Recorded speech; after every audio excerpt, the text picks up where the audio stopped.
नमस्कार, स्वराज एक्सप्रेस के खास पेशकश जनता मांगे जवाब में आपका स्वागत है। मैं हूं आपके साथ दीपक पतौरिया। एमपी में अतिथि शिक्षकों का हल्ला बोल। जी हां, मध्य प्रदेश में सरकार के वादा खिलाफी से नाराज और अपने भविष्य को लेकर आशंकित अतिथि शिक्षकों ने आंदोलन की राह अख्तियार कर ली है और अब सरकार से आर पार की लड़ाई के मूड में आ गए हैं। इसी सिलसिले में प्रदेश भर के 8,000 से अधिक अतिथि शिक्षकों ने राजधानी भोपाल के अंबेडकर पार्क में एकजुट होकर नियमितीकरण समेत अपनी 5 मांगों को लेकर जोरदार प्रदर्शन किया। साथ ही तिरंगा यात्रा निकालकर सीएम हाउस के घेराव की कोशिश भी की। इस पर बात आगे करेंगे, लेकिन पहले चर्चा करेंगे बारिश से बेहाल छत्तीसगढ़ की राजधानी की, जहां पर 2 दिन से हो रही मूसलाधार बारिश ने जनजीवन को अस्त व्यस्त कर दिया है। साथ ही नगर निगम की बारिश से निपटने की तैयारियों और तमाम दावों की पोल भी खोलकर रखती है। शहर की सड़कें तालाबों में तब्दील हो गई हैं और कई कॉलोनियां जलमग्न हो गई हैं। ऐसे में आज चर्चा पानी पानी राजधानी के इस मुद्दे पर।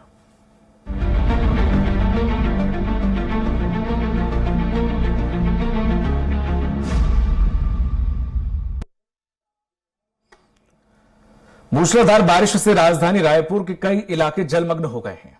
वहीं वीवी विहार, आदर्श नगर, मोबा प्रोफेसर कॉलोनी, संतोषी नगर, पचपेड़ी नाका, मठपुरैना, धर्मनगर, रिंग रोड समेत कई सड़कें तालाबों में तब्दील हो गई हैं। एक तरफ नगर निगम और स्मार्ट सिटी की तरफ से विकास कार्यों और बारिश से निपटने की तैयारियों को लेकर बड़े बड़े दावे किए जा रहे थे, तो दूसरी तरफ 2 दिन की बारिश नहीं, बेहाल राजधानी की तस्वीर इन दिनों वायरल हो रही है, जो इन दावों की पोल खोलकर रख रही है। देखिए हमारी खास रिपोर्ट। पानी पानी राजधानी, कहीं तालाब में तब्दील हुई सड़कें, कहीं कॉलोनियों में भरा पानी। जी हाँ, तस्वीरें राजधानी रायपुर की है, जहां सोमवार शाम से हो रही बारिश से जनजीवन अस्त व्यस्त हो गया है। लगातार बारिश के कारण सुबह से ही शहर की कई कॉलोनियों में जल भराव और इससे सड़कें लबालब हो गई हैं। शहर के कई पॉश कॉलोनी समेत तुलसी नगर, शीतल कॉलोनी, कैलाशपुरी, सट्टू इलाके में भी पानी भर गया है। वहीं डुमतराई इलाके में 3 मकान ढह गए। तेज बारिश की वजह से 2 कच्चे मकान और एक झोपड़ी तक ढह गई। गनीमत यह रही कि लोगों को चोट नहीं आई। बरसात का मौसम है तो बारिश होना लाजमी है, लेकिन इस बारिश से किस तरह से निपटना है, इसकी तैयारी किसी काम नहीं आई और सारे दावे पानी में बह गए। निरंतर कई वर्ष से प्रोफेसर सेक्टर 3 में पानी भरते आ रहा है। यहाँ इतना भी नाली चौड़ीकरण हो चुका है, उसके बावजूद भी यहाँ भरते आ रहे हैं। ये समस्या का हल करना बहुत जरूरी है। पार्षद गण रहे।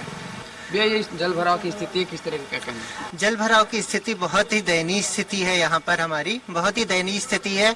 विगत वर्षों 12 वर्षों से मुझे यहाँ रहते हो गया है, लेकिन हर साल बारिश जब होती है तो इस तरह का जल भराव होता है।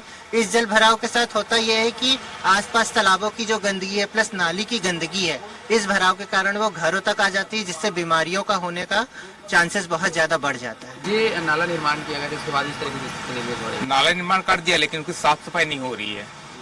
हाँ, क्या कहना है, किस तरह की व्यवस्था होती है? तो जैसे यहाँ पे नाली तो बन गया, लेकिन ना उसकी गहराई भी कम है, प्लस ना यहाँ पे ना मेन नाला जो है, बड़ा नाला, उसकी साफ सफाई नहीं हो रही है, बिल्कुल भी नहीं हो रही है। जल भराव की स्थिति किस तरह की परेशानियां हो रही है इससे? 2-3 साल से ज्यादा ही हो रहा है। ठीक से नाले वाले सफाई नहीं हो रहा है और इसके लिए कई बार लिखा गया है महापौर वगैरह सबको, पार्षद को, तो भी है ना, वो नहीं हो रहा है समाधान। ये आंटी, जल भराव की स्थिति किस तरह की तकलीफें आप लोग होती है? बहुत तकलीफ है भैया, वहाँ तक के पानी चले जाता है, आने जाने में तो तकलीफ देख ही रहे हैं। जल भराव की स्थिति किस तरह की परेशानी आपको हो रही है? यहाँ पे आने जाने में पूर्ण असुविधा है। साथ में घर में इतना पानी भरा है कि कम से कम 6-6 फीट। खाना पीना सब हराम है। शासन प्रशासन का कोई पूछ परख नहीं है, सिर्फ बात भर करते हैं। नाली साफ नहीं होता यहाँ। तो कितने साल से ऐसी स्थिति हो रही है? मेरे को तो 18-20 साल हो गए यहाँ रहते। ऐसी है, ऐसी स्थिति है। थोड़ा बहुत सुधार होता है, फिर उससे ज्यादा पानी भर जाता है। मतलब सुधार, मतलब व्यवस्था प्रणाली ठीक नहीं है। हर साल बारिश में यही समस्या रहती है, लेकिन इस समस्या को लेकर आज तक स्थानीय विधायक और महापौर कुछ नहीं कर पा रहे हैं। महापौर एजाज ढेबर का कहना है कि नगर निगम प्रशासन लगातार प्रयास कर रहा है कि बारिश के पानी की निकासी जल्द हो, किसी तरह की जन धन की हानि ना हो। अब मेरा कहाँ राज है? राज तो उनका है, करें काम, क्यों नहीं करते हैं काम? 1 साल हो गया उनकी सरकार को, मेरा राज कहाँ है? राज तो उनका। हमको नहीं पता है कि महापौर के अभी किस तरीके से लोग दबाए जा रहे हैं, ना कहीं भूमि पूजन में बुला रहे हैं, ना कहीं वो किया जा रहा है। क्यों ये लोग काम नहीं कर रहे हैं? वहीं भाजपा का कहना है कि केंद्र की मोदी सरकार शहर के विकास और स्मार्ट सिटी के नाम पर हजारों करोड़ रुपए भेज रही है, लेकिन राजधानी के कई इलाकों में हो रहा जलभराव भ्रष्टाचार की कहानी खुद बयां कर रहा है। रायपुर शहर की अनेक कॉलोनियां जलमग्न हो गई, निचली बस्तियां जलमग्न हो गई। अगर मैं बात करूं डीडी नगर की तो वहां भी जलमग्न है बस्तियां। आप अगर सड्डू मोआ की बात करें वहां भी जलमग्न है। शंकर नगर, आनंद नगर से लगी हुई कविता नगर की पॉश कॉलोनी, वहां 3-3, 4-4 फुट पानी भरा हुआ है। हजारों करोड़ रुपए माननीय मोदी जी ने नगर निगम रायपुर को दिए स्मार्ट सिटी के नाम से। वो सारा पैसा आज बरसात में हम देखते हैं तो भ्रष्टाचार की भेंट चढ़ा हुआ दिखता है। बहरहाल सवाल उठना लाजमी है कि जब ड्रेनेज सिस्टम सुधारने के नाम पर हर साल करोड़ों रुपए खर्च किए जा रहे हैं, तो फिर बारिश में यह हालात क्यों बने? आखिर इसके लिए कौन जिम्मेदार है और जिम्मेदारों पर कार्रवाई क्यों नहीं होती? स्वराज एक्सप्रेस के लिए रायपुर से दिलीप साहू की रिपोर्ट। चर्चा करने के लिए खास मेहमान रायपुर में हमारे साथ जुड़े हुए हैं श्रीचंद सुंदरानी जी हैं, बीजेपी प्रवक्ता हैं। सुंदरानी जी, आपका बहुत बहुत स्वागत है। श्री कुमार मेनन जी हैं, कांग्रेस प्रवक्ता हैं, आपका बहुत बहुत स्वागत है। और पीसी रथ जी हैं, वरिष्ठ पत्रकार हैं। सर, आपका भी बहुत बहुत स्वागत है। जिस तरह से देखा जाए मेनन साहब, जिस तरह से हालात राजधानी के बने हुए हैं, क्या ये इन हालातों का आखिर जिम्मेदार कौन है? मतलब अगर 2 दिन की बारिश में अगर राजधानी अगर इस तरह से अपाहिज हो जाती है, इस तरह से वहां पर कॉलोनी में पानी भर जाता है, लोगों के लिए मुसीबत खड़ी हो जाती है, तो अगर 10-15 दिन लगातार इसी तरह बारिश हुई तो क्या हालात होंगे? क्या नाव डालनी पड़ेगी राजधानी में?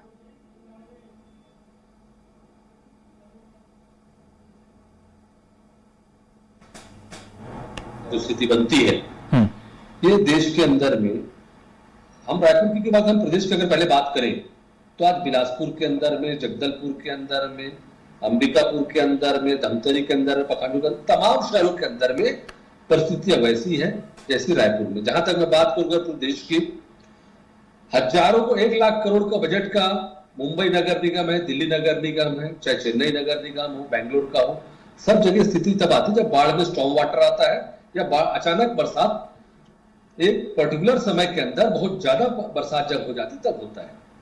रही बात आपने रायपुर की बात की, तो मैं रायपुर के लिए कहना चाहूंगा कि रायपुर के अंदर में हम लोगों ने जो तैयारी की थी नगर निगम रायपुर ने, बारिश के पहले गर्मियों के जनवरी के महीने से हम लोगों ने तमाम नालों को साफ कराकर, बड़े नालों करीब 129 नाले हैं, सभी नालों को साफ कराकर ऐसी व्यवस्थाओं को दूर करने का प्रयास किया जिसके कारण कहीं पर रुकावट आती हो, कहीं पर पानी अगर रुकता हो, वाटर लॉगिंग की स्थिति बनती हो, इसको हटाने का काम किया, ड्रेन्स पूरे साफ कराने का काम किया। ये सब करने के कारण देखिए पिछले 1-1.5 महीने से बरसात है, 1.5-2 महीने से बरसात है, लेकिन अभी तक की वो स्थिति नहीं आई थी जो पिछले 24 घंटे में आई। पिछले 24 घंटे में हम भी मानते हैं कि अचानक बहुत कम समय में घनत्व बढ़ने के कारण पानी एक पर्टिकुलर समय में धार ज्यादा होना, ये हम एक्सक्यूज नहीं बोल रहे हैं, लेकिन चूंकि ये प्राकृतिक आपदा है और एक समय में अचानक पानी जब आ जाता है तो सर ऐसा तो मेनन जी, पर बादल तो नहीं फटा राजधानी रायपुर में? जैसे हालात हमने उत्तराखंड में देखे हैं कि जहां बादल फटने से बहुत एक्सेस पानी आ जाता है, समझ में आता है। ये 2 दिन की बारिश को पानी अगर आगे एक्सेस कहेंगे तो सर थोड़ा सा अजीब लगता है। दीपक जी देखिए, आप भी जानते हैं कि बादल फटने का असर शहरों के अंदर कम पड़ता है, ग्रामीणों में एक्सेस पानी तो सर वही होता ना, या फिर आपके रायपुर शहर से कोई ऐसी नदी नाला गुजरा हो जिसका जलस्तर बढ़ने के बाद ये हालात जैसे गुजरात में बने, तो समझ में आता है कि भाई नदी का जलस्तर बढ़ गया इसलिए ऐसे हालात हैं।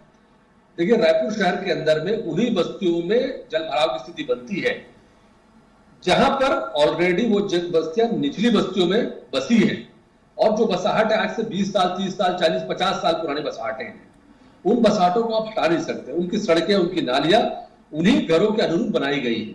चाहे झुग्गी बस्तियां बसी हो जहां पर कई जगह नालों के किनारे कुछ जगह ऐसी स्थिति बनी, लेकिन उन नालों को भी हमने साफ किया है। अरमान नाला जो हर साल कभी साफ नहीं होता था, इस बार हमने अरमान नाला को भी राय तालाब के अंदर साफ कराया। मैंने जी भी आपने अगर मेरा पैकेज सुना होगा तो उसमें कई लोगों के कॉलोनी वासी ये कह रहे हैं कि ये नाला 3 साल से साफ नहीं हुआ।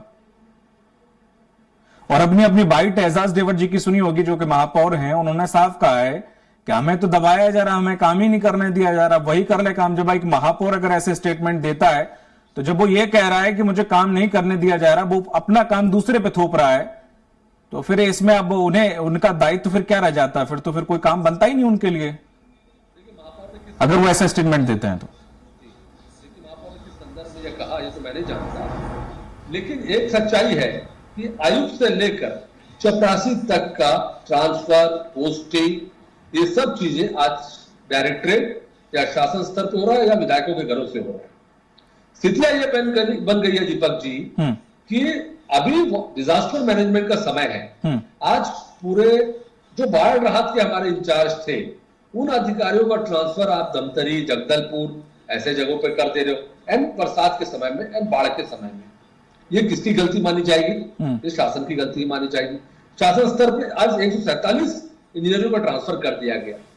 हमारे जो तमाम अच्छे अधिकारी थे जो निगम के अंदर थे, किसी को मंत्रालय ले जाया जा रहा है, किसी को कहीं हटाया जा रहा है, तो ये कहीं ना कहीं इंटेंशनली सिस्टम को कोलैप्स करने का एक प्रयास है जो दिख रहा है हमको। अव्यवस्थाएं फैले, अराजकता फैले, ये एक प्रयास शासन स्तर पे किया जा रहा है और ये क्यों कर रहा है, ये सोच का विषय है। ठीक है, ये तो हो सकता है उनको लगता है ऐसा करेंगे कि चुनाव में इनको लाभ मिल जाए, हो सकता है इनको लगता हो कि अराजकता फैलेगी तो लोगों की नाराजगी आएगी, लेकिन जनता इन सब बातों को समझती है। नहीं सर, जब ठीक, मैंने साहब आपकी बात बिल्कुल मैं सहमत हूं। हो सकता है कि इस प्रकार की वहां पर गतिविधियां हो रही हो या चल रही हो, मैं मान लेता हूं, चलिए ठीक है। लेकिन क्या एक महापौर अगर ये कहें कि अभी मेरी जिम्मेदारी नहीं है, और जब जिम्मेदारी नहीं है तो फिर बात ही खत्म होगी, तो फिर वो पद पे क्या कर रहे हैं? इस तरह का स्टेटमेंट क्या उन्हें देना चाहिए? जिम्मेदारी हमारी है, हम उस जिम्मेदारी के लिए हम पूर्ण रूप से हम इस बात में सहमत हैं। लेकिन अगर शासकीय हमारे अधिकारी जो हैं, हमारे जो नगर निगम के आयुक्त हैं, हमारे जोन के कमिश्नर हैं, हमारे ईज हैं, हमारे एसडीओ हैं, अगर ये लोग अपने काम को करने के लिए अगर हम मीटिंग बुला रहे हैं, देखिए मैं आपको बता दूं पिछले 6 महीने से हमारी विभागों समिति की बैठक नहीं हुई। बैठक के लिए आयुक्त महोदय को लगातार बोलने के बाद तमाम एमआईसी मेंबरों की अपनी अपनी समितियां होती हैं, इनमें पक्ष विपक्ष के पार्षद बैठते हैं, बैठ के वो चर्चा करते हैं, चर्चा करके उस विभाग के संबंध में अगर टाउन प्लानिंग का मामला है वो चर्चा करते, स्वास्थ्य का मामला है वो चर्चा करते। हर विभाग की एक बैठक होती है, हर महीने इस बैठक को बुलाया जाना है। लेकिन आज तक 6-8 महीनों के अंदर में लगातार बोलने के बाद भी आयुक्त महोदय के ऊपर किसका दबाव है, ये अपने आप में प्रश्न है। ठीक है सुंदरानी जी, ठीक है सर, मैंने साहब समय चूंकि निर्धारित है, मैं वापस आऊंगा आपके पास, ज्यादा क्वेश्चन ले पाऊंगा सर। अगर मैं आप पे अटका रह जाऊंगा फिर बाकी मेरे गेस्ट सवाल नहीं हो पाएंगे सर, इसलिए मैं आपके पास वापस आता हूं। सुंदरानी जी, क्या अब मॉस्को ही लगे रहेंगे क्या? उसके बाद भी कुछ सोचेंगे एज अ विपक्ष में? अगर आप नगर निगम में बैठे हुए हैं तो कहां पे क्या हुआ है, कहां कितना काम हुआ? ये तो आपने कह दिया भाई केंद्र से इतना बजट आया, कहां इस्तेमाल हुआ, कहां नहीं हुआ, ये भी तो सवाल आप ही करेंगे कि कोई और करने आएगा?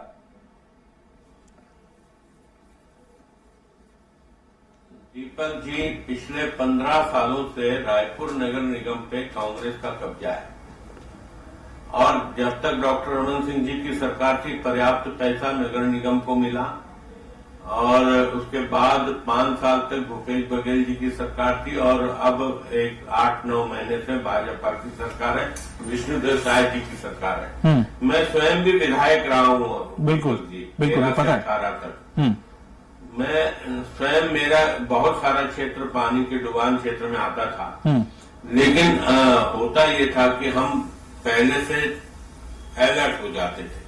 ठीक है, बरसात आने के 2 महीना पहले सारे बड़े बड़े नाले, जिस अरमान नाले की बात कर रहे थे अभी श्री भाई मेनन, वो अरमान नाला शंकर बड़े एरिया को जोड़ता है, उसको एक बार मैंने फिर अभी सैंक्शन हुआ है, लेकिन काम होता नहीं, काम नगर निगम करवा नहीं पाती उसको। कहीं न कहीं नालों की सफाई अगर समय पे हो गई होती तो शायद इतना बड़ा नुकसान हमको नहीं झेलना पड़ता। सड़कों पे 4-5 फुट पानी नहीं भर जाता, बस्तियों में पानी नहीं भर जाता। सुंदरानी जी, चारों विधानसभा, ये जो अभी हालात बने इससे पहले कभी नहीं बने क्या राजधानी में? विधानसभा क्षेत्र का हिस्सा नहीं है। सुंदरानी जी, ये पहली दफा हुआ है क्या कि राजधानी की ये हालात है? मैं सिर्फ इतना पूछ रहा हूँ। 15 साल से मैंने कहा ना, कांग्रेस मेनन साहब ने एक बात कही थी सर कि ये जो बसावट है ना, ये बिल्कुल सही। देखिए बने हैं, मैं ये नहीं कहता कि सुंदरानी जी ये कोई एक दिन में बारिश हुई और वो रायपुर डूब गए वाले ऐसे हालात नहीं है। ये सच है, ये सुंदरानी जी नहीं कराए हैं। ये तो सच है कि जिस तरह से बसावट होनी चाहिए थी एक शहर की वैसे नहीं है जी, और ये एक दिन में तो हुआ नहीं है। वो पहली बात उन्होंने की बिल्कुल सही कही है कि जिस तरह से नालों पर कब्जा किया गया, तो निश्चित रूप तालाब बावड़ियां सब बंद कर दी गई कमर्शियल यूज के लिए, कोई नक्शा नहीं, कोई प्लान नहीं, तो हालात तो ऐसे बनेंगे ही ना सर। तो देखिए 15 साल से रायपुर नगर निगम में कांग्रेस का कब्जा है और निश्चित रूप से आप देखिए इस 5 साल में जब भूपेश बघेल जी की सरकार थी, जगह जगह नालों पे ठेले बसा दिए गए हैं। मरीन ड्राइव पे आप देखिए एक गार्डन था, उसको भी इन्होंने दुकानों में बांट के रख दिया और हर जगह गुमटियों को अलाटमेंट कर दिया, हर जगह गुमटियों को बिठा दिया। नालों की सफाई कराते नहीं, मोहल्लों की सफाई होती नहीं है। तो निश्चित रूप से ऐसी बुरी स्थिति तो नहीं हुई पहले कभी। अच्छा। मतलब एक कल के पानी ने आज 4-4, 5-5 फुट अगर पानी भर गया है। और महापौर का जो मैं बयान आपके चैनल पे सुन रहा था आदरणीय दीपक जी, तो निश्चित रूप से गैर जिम्मेदाराना अगर प्रथम नागरिक राजधानी का वो ये कहे कि मेरे पास कोई जिम्मेदारी नहीं और मेरी कोई सरकार नहीं है। अरे सरकार तो नगर निगम में आप ही की है। आज भी हमारा भारतीय जनता पार्टी पार्षद दल विपक्ष में बैठता है, हम सत्तारूढ़ दल में नहीं है नगर निगम के अंदर। लेकिन महापौर जैसा व्यक्ति जो प्रथम नागरिक होता है, वो अगर इस बात को जो अपना पल्लू झाड़ दे कि मेरी सरकार नहीं है, तो नगर निगम में आप क्या कर रहे हैं? अगर आप काम नहीं करा सकते, लोगों को नहीं बचा सकते, लोगों के जान माल की रक्षा नहीं कर सकते, तो आपको नैतिक आधार पर महापौर रहने का अधिकार नहीं जब आपकी सत्ता नहीं तो। लेकिन ये गैर जिम्मेदाराना बयान है, हम गैर जिम्मेदाराना बयान देंगे नहीं। हम निश्चित रूप से मानते हैं कि ये स्थिति जो निर्मित हुई है, निश्चित रूप से कहीं न कहीं सफाई कर्मचारी और नगर निगम का जो अमला है, चाहे वो महापौर की जिम्मेदारी हो, कमिश्नर। ठीक, अब पीसी जी आप तक आवाज आ रही है? रायपुर के राजधानी की नहीं होती। ठीक है, पीसी जी आप तक आवाज आ रही है? जी जी सर, जिस तरह से जो हालात बने हुए हैं, मैं दोनों ही आपने दोनों लोगों को सुना। एक कह रहे हैं कि वो 15 सालों से नगर निगम में कांग्रेस का कब्जा है, ये एक्सक्यूज दे दिया तो भाई हम हाथ झाड़ के या बांध के ऐसे बैठ जाते हैं कि भाई नगर निगम का कब्जा, हम कुछ कर ही नहीं सकते हैं। अब बारिश आएगी, नाव डाल लेंगे और फिर उसके बाद अगर कोई पूछेगा तो ये कह देंगे कि भाई नगर निगम में कब्जा कांग्रेस का है, हमारा तो है नहीं कुछ, नाम विपक्ष में बैठे हैं। ठीक है, ये तो बहुत आसानी से हट गए। सुंदरानी जी, मैंने साहब से जब मैंने ये सवाल किया राजधानी में ऐसे हालात तो उन्होंने सबसे पहले बाकी जगहों के गिनाए कि बिलासपुर में यही हालात है और ये सही भी है, लगभग हर जगह ये हालात है। फिर उन्होंने ये कह दिया कि भारत में भी कई जगह पर, कई राज्यों में, महाराष्ट्र का उन्होंने एग्जाम्पल दिया, तो ऐसे तो दुबई में भी हालत ड्रेनेज सिस्टम से ऐसे खराब हो जाते हैं, पूरी दुबई पैरालाइज हो जाती है, वो अलग बात है। हालांकि वो उन्होंने इस चीज को तर्क तौर पर रखा। कौन जिम्मेदार है? क्या सिर्फ कुछ नालों की सफाई करा देने से या कुछ नालियों की सफाई करा देने से ये हालात ऐसे सुधरने वाले हैं क्या?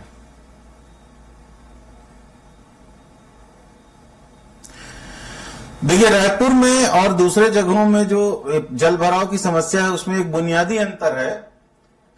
रायपुर में कोई वैसी बड़ी नदी का पानी शहर में आता हो ओवरफ्लो होकर के, ऐसा नहीं है। रायपुर में केवल शहर में जो गिरने वाला पानी है उसी का सुसंगत तरीके से, अगर युक्त तरीके से अगर उसका निबंधन किया गया होता उसका, तो सही तरीके से नालियां बनाई गई होती। हम लोगों ने इतने सालों में देखा है, 40 सालों में रायपुर का डेवलपमेंट के नाम पर जो किया गया है, वो जगह जगह जो स्वाभाविक प्राकृतिक रूप से नाले थे जो पानी को, वेस्टेज वाटर को ले जाने वाले, बरसात के पानी को ले जाने वाले, उनको संकरा कर दिया गया है। पूरे बिल्डर फ्रेंडली सरकारें रही है यहाँ पर, जितनी सरकारें रही है। आम नागरिकों को परेशानी हो तो हो, उससे कोई मतलब नहीं है। उनके अपने पैसे, उनके कमीशन होने चाहिए क्लियर, बस उसी की चिंता रही है सरकारों को, चाहे कांग्रेस की सरकार रही हो चाहे भाजपा की सरकार रही हो। और हर वार्ड का पार्षद जानता है, हर वार्ड का जो अधिकारी है, जोन कमिश्नर है, वो जानता है कि कहां से पानी का ढलाव किधर है। इसके बाद भी जो है वो किन दबावों के कारण वो प्रॉपर चौड़ी नालियां नहीं रख पाते हैं, ये उनकी अपनी जो है मजबूरियां क्या हैं या किस तरह से कमीशन के बोझ से तले दबे हुए लोग हैं, ये कहना मुश्किल है। और निश्चित रूप से जनता की जागरूकता की कमी है इसमें, क्योंकि अगर जनता जागरूक होती तो ऐसे तत्वों को शायद वो सत्ता नहीं सौंपती, और कहीं ना कहीं जनता इसके लिए जिम्मेदार मानता हूं मैं। क्योंकि आप देखेंगे रायपुर में रथबंधा मैदान जो है वो बिल्कुल शहर के केंद्र में है, वहां पर इतने बार जीई रोड में नालियां बनाई जाती है और हर बार फिर से तोड़ के फिर नाली बनाई जाती है। उस चक्कर में आम जनता परेशान रहती है क्योंकि पूरा ट्रैफिक वहां से होकर गुजरता है। उसी तरह उसके बाद भी वो समस्या हल नहीं होती है, वहां पर घुटने घुटने तक पानी एनी टाइम फिर जमा हो जाता है। तो ये जो दिक्कतें हैं शहर की, ये दिक्कतें लॉन्ग टाइम प्लानिंग, एक नगर नियोजन एक संस्था होती है, एक विभाग होता है पूरा का पूरा। तमाम तरह के इंजीनियर कैसे पदस्थ किए जाते हैं कि 30-30 साल 20-20 साल तक वही लोग वहां पर नियुक्त रहते हैं। राजनीतिज्ञों के लिए सुविधाजनक होते हैं शायद वो लोग कि उनको बदला भी नहीं जाता और उनकी जिम्मेदारी भी तय नहीं की जाती। अगर नगर विकास का कोई योजना बनाया जाता है तो जिन लोगों ने उसमें गलतियां की है उनकी जिम्मेदारी तय होनी चाहिए, उनको कुछ पनिशमेंट होना चाहिए, वो भी कुछ नहीं होता है। तो ये मूल कारण है जिसके कारण ये डेवलपमेंट के नाम पर, विकास के नाम पर इस तरह से जल का प्लावन देखना पड़ता है और लोगों को नाव की जरूरत महसूस होने लगती है कॉलोनियों में बैठ करके। मैनन साहब, जिस तरह से 2022 में एक निजी चैनल पर एक इंटरव्यू के दौरान एजाज देवर जी ने कहा कि जो बनावट है या जो बसावट है वो इस तरह से की गई है कि हालात ऐसे हैं और इसी तरह बने रहेंगे, लेकिन हमारी विशेषज्ञों की कुछ टीम है वो इस पर सर्वे कर रही है, तो उसके बाद निष्कर्ष निकलेगा। 2022 का ये स्टेटमेंट है, तो क्या अब तक वो सर्वे की टीम है, एग्जिस्ट करती है, या सर्वे हुआ नहीं हुआ तो क्या उसका सॉल्यूशन निकला, क्या व्यवस्था की जा सकती है जिससे ये हालात पैदा ना हो? देखिए दीपक जी, शहर के अंदर में जो नगरीय नियोजन का मामला है, जो एक प्लानिंग होनी चाहिए वो एक नए एरिया के लिए हम कर सकते हैं। जैसे नया रायपुर की बात अगर हम करें तो नया रायपुर के अंदर में आपको डक बिछा के अंडरग्राउंड ड्रेनेज की बात करके तमाम चीजों को आप कर सकते हो, वहां व्यवस्थित किया जा सकता है। नया एरिया आपके हाथ में आता है, या कमल विहार है या इस टाइप की योजना हो। लेकिन जहां तक हमारे शहर की बात है जिसका अपना इतिहास 100 साल का हो, उस शहर के अंदर में जहां पुराने गलियां हो, पुराने सड़कें हो, पुराने नालों हो, नाली हो, वहां पर अगर हम कोई एक्सपेरिमेंट करने जाते हैं तो बहुत दिक्कतें आती है। प्रैक्टिकली ये प्रॉब्लम बहुत ज्यादा दिखती है। दूसरी बात, नदी को अगर आप बात करें तो खारून नदी हमारे शहर से लगी हुई नदी है। हमारा लगभग पानी ड्रेन उसी ओर जाता है, पूरे शहर का बहाव कहीं ना कहीं इस ओर से जाता है।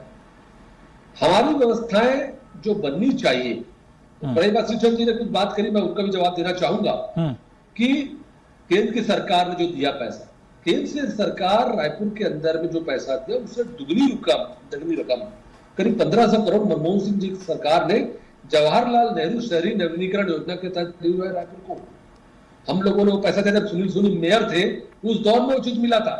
जहां तक कांग्रेस की सरकार को 3 बार मौका मिलने की बात आई है, परिषद को मौका मिलने की बात आई है, तो उसका कारण है जनता को कहीं ना कहीं विश्वास है कि नगरीय निकाय के अंदर में कांग्रेस को मौका दिया जाना चाहिए, तभी लगातार 3 बार हमारी परिषद काम कर रही है।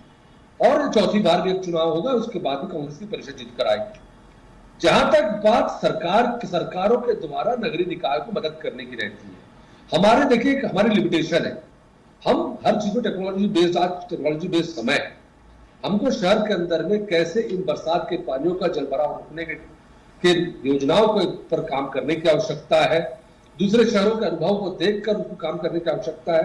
हम लोगों ने अपनी प्रयास की शुरुआत की थी, हमारे इंजीनियरों के माध्यम से जो एरिया हमने आइडेंटिफाई किया था, जहां वाटर लॉगिंग होती है, जहां जलभराव होता है, जहां निचली बस्तियां हैं, हमने लगभग बहुत सारी एरियो में, मैं आपको सिर्फ समता कॉलोनी का एक उदाहरण दूंगा दीपक जी, जहां करीब पिछले 2-3 साल के अंदर में 2 करोड़ के नालों को बनाया गया। लेकिन बनाने के बाद भी वहां पर जब एक साथ पानी जब गिरता है तो एक तरफ रेल की पटरी रहती है, दूसरी तरफ जी रोड की ऊंचाई रहती है, वो उनके अलावा तालाबों का पानी भी सड़क पर आ जाता है ओवरफ्लो होकर जब तालाब के समय आने के बाद। ऐसी कुछ चीजें, कुछ परिस्थितियां प्रोफेसर कॉलोनी है जो चल नीची बस्ती में बसा हुआ है, अवैध कॉलोनियां जो आउटर की अवैध कॉलोनियां हैं वहां पर ये दिक्कतें ज्यादा आती है। ऐसे जगहों के लिए कहीं ना कहीं हमको कोई और रास्ते खोजने चाहिए, इसमें जनता का भी सहयोग हमको लगेगा, क्योंकि कुछ लोगों को अपनी जगह छोड़नी होगी, निजी बिल्डरों को अपनी जगह छोड़नी चाहिए। तो एक व्यापक प्लान है जिसमें राज्य शासन के साथ साथ नगरीय निकाय दोनों को बैठकर, दोनों के संबंधित अधिकारियों को बैठकर एक समग्र प्लानिंग करनी चाहिए, तब एक अच्छा और व्यवस्थित ये करना पड़ेगा। मैंने साहब, जिस तरह से हालात अगर ये बनते हैं आगे और बिगड़ेंगे, अगर एक कंस्ट्रक्शन इस तरह से चलता रहा, चाहे वो कोई बिल्डर हो, शहर से बढ़कर किसी बिल्डर की बिल्डिंग थोड़ी ना है। दीपक जी देखिए, एक चीज मैं बोलना चाहूंगा कि 1 एकड़ के अंदर में टोटल कितने मकान होने चाहिए, कितने जगह लोग रहने चाहिए, कितनी खाली जगह रहने चाहिए, इसके भी मापदंड बनने की आवश्यकता है। आज ऐसा हुआ 1 एकड़ के अंदर में पता चलता है इसमें तो बहुत टाइम लग जाएगा सर। 500 परिवार को रख देते हैं। हाँ। आज आउटर के एरिया में जो अवैध प्लॉटिंग होती है या अवैध प्लॉटिंग की जो कॉलोनियां बनती है, अवैध कॉलोनियां जिसको बोलते हैं हम, ये अचानक कटिंग होकर बन जाती है। अभी पिछले दिनों भी कार्रवाई की आपने सुना होगा, सरकार बदलते बहुत सारी कार्रवाई का हल्ला हुआ, पेपर में छपा, प्रचार हुआ, लेकिन आज तक एक के ऊपर भी एफआईआर करने का अनुमति ना आयुक्त दे रहे हैं, न शासन उस पर ध्यान दे रहा है। तो कहीं ना कहीं समझ में आता है कि मिली भगत से, जैसे रंजी ने कहा कि मिली भगत से बहुत सारी चीजें होती है। ये चीजों पर जब तक रोक नहीं लगेगी और शहर को जब तक हम ये नहीं सोचेंगे कि हमको व्यवस्थित बसाहट करना है, सड़कें 30 मीटर होनी चाहिए, 25 मीटर इंटरनल सड़कें होनी चाहिए, हर के जगह नाला 1-1.5 मीटर के नाले बनने चाहिए, ये जब तक व्यवस्था नहीं बनेगी हमको ऐसी परिस्थिति से जूझना पड़ेगा। ये अपने आप में हमारे लिए दुखद बात है। सुंदरानी जी, जिस तरह से नाले बनाने की बात की, लेकिन जो बन रहे हैं या बनाए जा चुके हैं वो भी तो ऐसे बने हैं कि उसमें सड़क का पानी सड़क पे भरा रहता है। इंजीनियर साहब ऐसे बना के जाते हैं और फाइनल भी हो जाता है सब कुछ, सब पैसा रिलीज हो जाता है, चाहे वो ठेकेदार बनाए चाहे वो कोई इंजीनियर बनाए, लेकिन वो नाले पे पानी नहीं जाता, बाकी सब कुछ जाता है, पॉलीथीन जाती है, कचरा जाता है, बस जो बरसात का पानी बस वही नहीं जाता, वो रोड पे जाता है।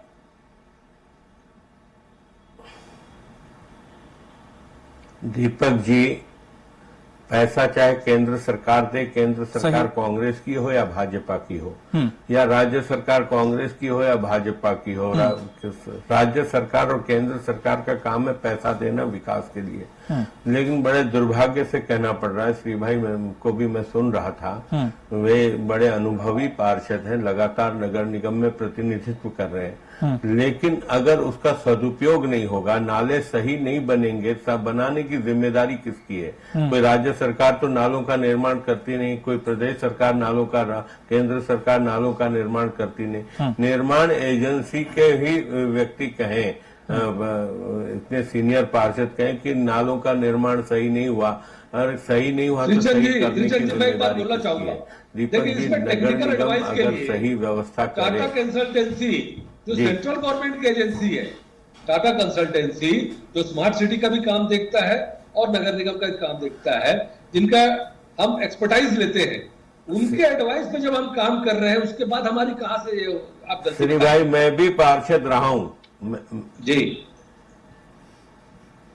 श्री भाई मैं भी पार्षद रहा हूं नगर निगम में, और नगर निगम की वर्किंग क्या है, कैसी है, आप भली भांति जानते हो, सरकार किसी की भी हो। हम आज आरोप प्रत्यारोप करने नहीं बैठे हैं, और हम चाहते हैं कि शहर की व्यवस्था सुधरे, चाहे सरकार किसी की भी हो, और प्रशासन पे ठीक है सुंदरानी जी, चूंकि समय का अभाव, पिछले कुछ शब्दों में आपसे जवाब चाहूंगा कि जिस तरह से एक महापौर को काम करना चाहिए, अभी महापौर में जिस तरह से देख पा रहा हूं कि काफी उलझे से नजर आ रहा है, कभी मॉस्को पे उन्हें बिल दिखाने पड़ रहे हैं, कभी टिकट दिखानी पड़ रही है कि वो किस लिए गए थे, किस लिए नहीं गए थे, तमाम सारी, कभी बोल रहा है वो लगातार कि आयुक्त मीटिंग के लिए नहीं आ रहे हैं, तमाम सारी चीजों से भी महापौर भी उलझे हुए हैं। तो लगता है कि अभी पक्ष और विपक्ष अभी शहर की समस्या से तो नहीं अभी दो चार हो रहे हैं, वो अभी निजी वार पलटवार में लगे हुए हैं।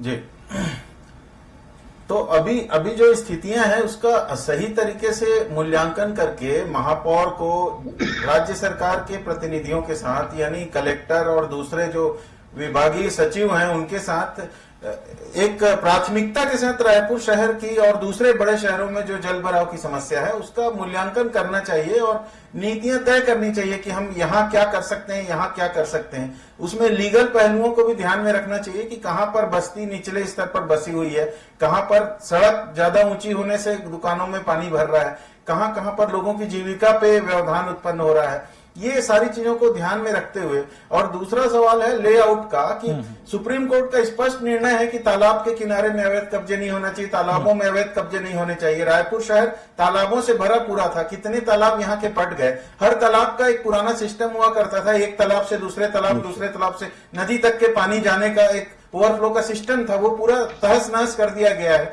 तो ये सब चीजों का ज्ञान अगर टाउन एंड कंट्री प्लानिंग के अधिकारियों को नहीं होगा तो ये दिक्कतें होंगी। तो सुझाव तो यही है कि सबको मिल करके बैठ करके गंभीरता से इस पर विचार करना चाहिए, नहीं तो आगे चल के मद्रास में जैसी परिस्थितियां उत्पन्न हुई थी वैसी परिस्थितियां हो सकती हैं, व्यापक विनाश पानी के कारण भी हो सकता है।